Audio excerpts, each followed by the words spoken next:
င်္ဂလာပါကျွန်တော်ရဲ့မြန်မာတက္ကနီက channel မှာနှွေးထွေးစွာထပ်မံကြိုဆိုလိုက်ပါတယ်ကျွန်တော်ဒီနေ့ပြပြပေးမယ့်အကြောင်းအရာတွေကတော့ကျွန်တော်တို့ရဲ့တုံးနေတဲ့ဖုန်းတွေကဖုန်းဟန်းနဲ့ထစ်တယ်အဲ့လိုဖြစ်နေတယ်ဆိုရင်ကျွန်တော်ဒီခုပြထားပေးရဲ့ကျွန်တော်ဒီခုပြပြပေးမယ့်နည်းလမ်းလေးနဲ့တစ်ချက်လှုပ်ဆောင်ပေးကြည့်ပါနော်အရင်ဆုံးအနေနဲ့ကျွန်တော်တို့အနေနဲ့ setting ထဲဝင်ရမှာပဲဖြစ်ပါတယ် setting ကိုတစ်ချက်နှိပ်လိုက်ပါနှိပ်ပြီးသွားပြီဆိုရင်ကျွန်တော်တို့ရဲ့ setting ရဲ့ additional setting ဆိုရင်မှရှိတယ်တရားလေးကိုတစ်ချက်နှိပ်ပေးပါပြီးတော့ပြီဆိုရင်ဒီမှာ accessibility လေးရှိရပါတော့အဲ့အားလေးကိုတစ်ချက်နှိပ်ပေးပါ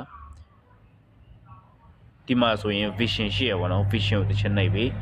ပြီးတော့ပြီဆိုရင်ဒီနောက်မှာ remote animation ရှိတယ်အဲ့အားလေးကိုတစ်ချက်နှိပ်ပေးပါအဲ့ဆိုရင်ကျွန်တော်ရဲ့ဖုန်းကကျွန်တော်ဆက်ပေါ်ပိုင်းမှာကျွန်တော်လုံးရတဲ့အချိန်ပုံမှန်လည်းအဆင်ပြေမယ်လို့ကျွန်တော်အနေနဲ့ယူဆပါတယ်အားလုံးအဆင်ပြေကြပါစေ